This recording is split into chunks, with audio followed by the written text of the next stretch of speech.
It is Wednesday, January 13th of 2021. Still getting used to saying that. Precious memories to be preserved. That's what we're going to talk about on Guy's Daily Drive. Bam!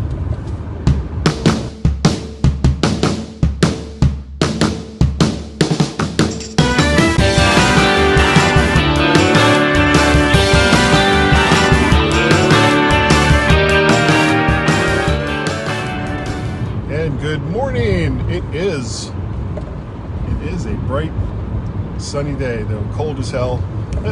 Depending on who you believe, my phone and watch say 25.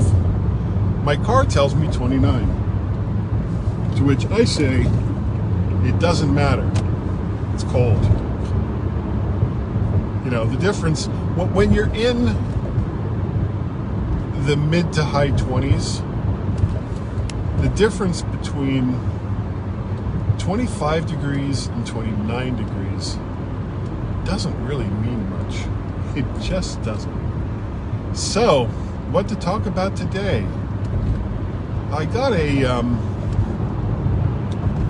call from my brother Sandy, and he was inquiring about a tape that our other brother, Larry, had made that was based on these old, I guess it was Super 8, the film Super 8 that people had in cameras back in the 60s and 70s before VHS and all the rest of that. And so he had those sent in to be converted to VHS. And he sent them to all of the brothers and sisters, which was very kind of him. Well, Sandy is now in the process of taking not just that tape, which contains video of him and his wife Marisa and their daughter Raquel when she was just a baby back in Spain. So, they don't want to lose that. So they were going to send that into this other service to digitize it. The problem was the tape had degenerated to the point where it was almost unwatchable. And when a tape degenerates to that point, it makes almost no sense to digitize it without going through a different process to restore lost pixels it would be a very, very expensive proposition. So he asked if I still had my tape. And I said, yeah, I think so. And I started looking around and I found it. And we still have 3 VCRs in this house. And I went to the one that we have downstairs in the family room. And I put it in, but I couldn't get it to play. And it was like, damn. So I popped it out and I was thinking, is it the tape or is it the player? So I put in a different tape, which immediately got stuck and now won't come out. So I'm guessing, oh my God, so slow. I'm guessing the problem is the player. So I got out this old TV set with a built-in VCR that we used to take on long car trips. And it was it's kind of cool. You can plug it into your cigarette lighter, or you can plug it into a 120 volt wall socket. And this was from mid-late 90s, I guess, when I got this thing. And it was a godsend on some of the long car trips down to Florida when Guy and Peter were just little bitty babies. Anyway, I'm getting off the topic. So I put it in there, and it did not look great.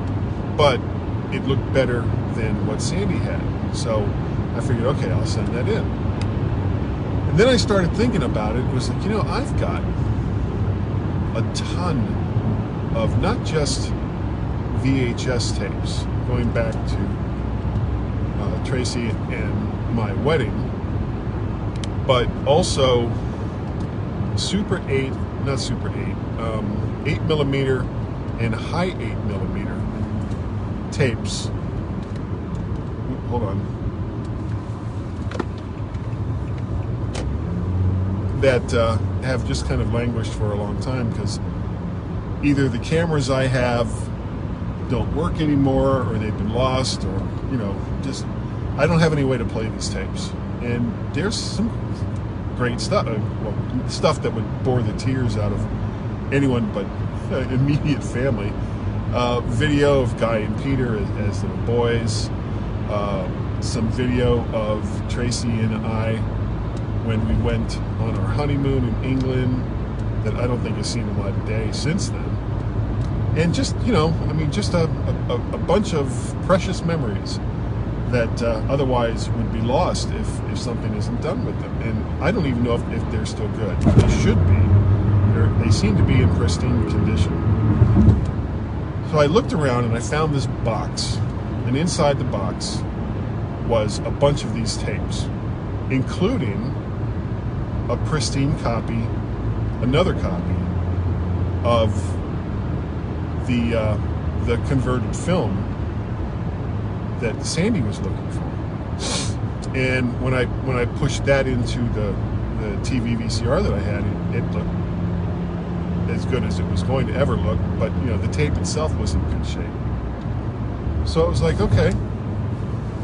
So that went into the send pile, and I looked through all the other tapes that I had, and I had no way to view them. Some of them said, Simpsons. Why I would put Simpsons on a hi-8 tape, I have no idea. But I don't really know what's on these tapes.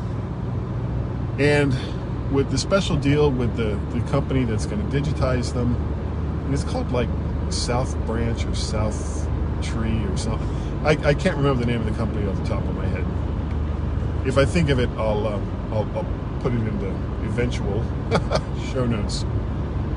But they had a special deal going on for the holiday season, half off. So each one of these tapes to digitize is going to cost me about $8. So even if there's like 2, 3, 4, 5 tapes that have commercial stuff on them, movies and TV shows and stuff like that, it's like, okay. But at least I'll know. And anything that's on those tapes will be digitized. But as it turns out, by the time the final count was done, the way this works is you sign up and they send you a box with these pre-printed labels. So you have to tell them roughly how many tapes it is that you're going to send in. So I said 25. And once I found the other box and I kind of sorted through them, it turns out I had closer to 30. Well, this company has been doing this for a while.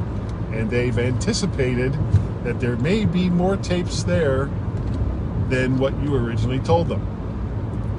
So they send you another pre-printed sheet of labels. And whatever your final count is, they will bill you, because you have to prepay this. They will bill you for the final count. So it's like, okay. So my final count was about 30. So I was about 5 over. And they also include a box to send them in, a pre-printed label to send it back to them. I mean, this company has it all together when it comes to doing this. And they don't just do tapes. They also do photographs. They will digitize photographs. And I have a lot of photographs, especially going back to when I used to travel. So, once this is done, I'll see what the quality is like of the tapes. And, if it's anything even remotely watchable, I'll be satisfied. We'll see. But if it's good, then I'll check out their prices for photographs and go through the mountainous collection of photographs that I have that I wouldn't mind having digitized. So that's pretty much it for today.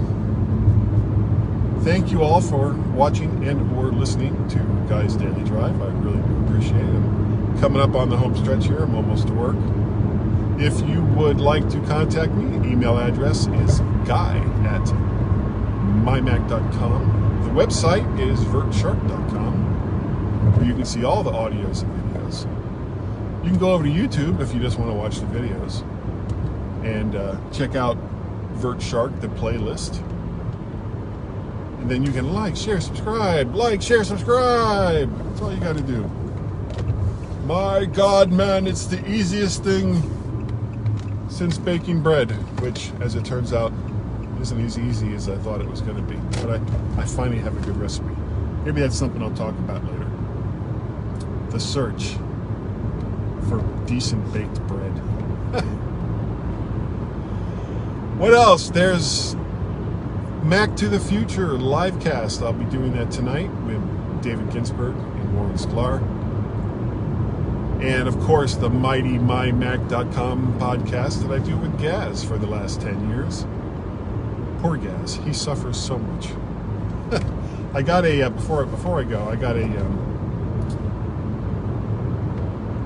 email from Carl Madden, good friend of both Gaz and myself, and of course of our various shows. Mac and Forth show, check that out. Mac and Forth podcast, check that out. If you like the MyMac podcast, you'll like the Mac and Forth podcast. And he did sort of a Carl's Daily Drive where he went through his entire day, and he does deliveries. And that guy, he pumps. He works hard for his money, and it was slick.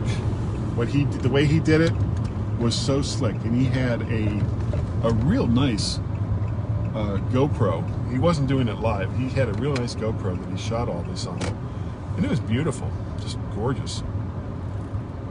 But way more trouble than I want to go through for Guy's Daily Drive. Way more trouble. Anyway, that's it. We will see you all next time, right here. See if I can park this car without hitting something. Here's a Porsche. Don't want to hit that. On Guy's Daily Drive. Bye-bye.